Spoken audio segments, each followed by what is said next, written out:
முதல் வாசகம். இணைச்சட்ட நூலிலிருந்து வாசகம். அதிகாரம் 4.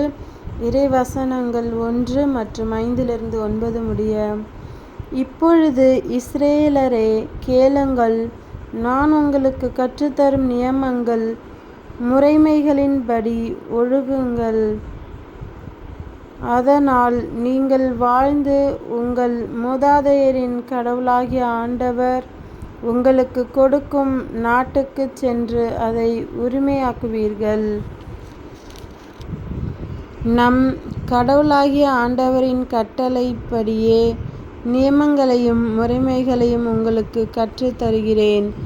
எனவே நீங்கள் போய் உரிமையாக்கிக் கொள்ளும் நாட்டில் அவற்றை பின்பற்ற வேண்டும். நீங்கள் அவற்றை பின்பற்றி நடங்கள். அதுவே மக்களினங்கள் முன்னிலையில் உங்கள் ஞானமும் அறிவாற்றலுமாய் விளங்கும். இந்த நியமங்களை கேள்வியுறும் அனைவரும் உண்மையில் இப்பேரினம் ஞானமும் அறிவாற்றலும் கொண்ட மக்களால் ஆனது என்பர். நாம் குரல் எழுப்பும் போதெல்லாம் நம் கடவுளாகிய ஆண்டவர் நம்மோடு உள்ளார். அவரைப் போல் மக்களுக்கு மிகவும் நெருங்கிய கடவுளைக் கொண்ட வேறு பேரினம் ஏதாகிலும் உண்டா? நான் இன்று நேர்மைமிகு சட்டங்களை உங்களுக்கு தந்துள்ளேன். இவற்றைப் போன்ற நியமங்களையும் முறைமைகளையும் கொண்ட வேறு பேரினம் ஏதாகிலும் உண்டா?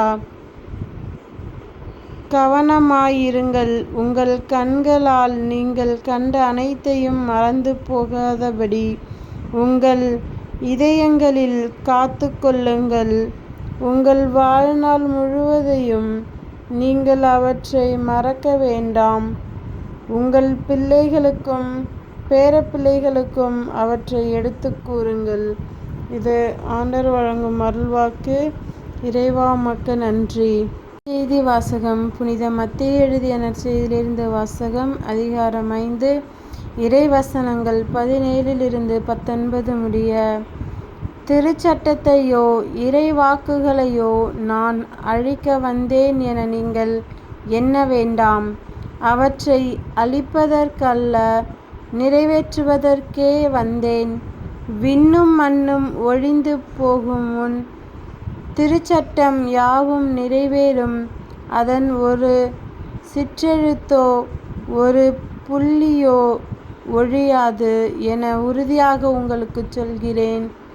எனவே இக்கட்டளைகளில் மிகச் சிறியது ஒன்றேனும் மீறி அவ்வாறே மக்களுக்கும் கற்பிக்கிறவர் விண்ணரசில் மிகச் சிறியவர் என கருதப்படுவார். இவை அனைத்தையும் கடைப்பிடித்து கற்பிக்கிறவரோ விண்ணரசில் பெரியவர் என கருதப்படுவார். இது கிறிஸ்துவின் நற்செய்தி. கிறிஸ்துவே, உமக்கு புகழ்.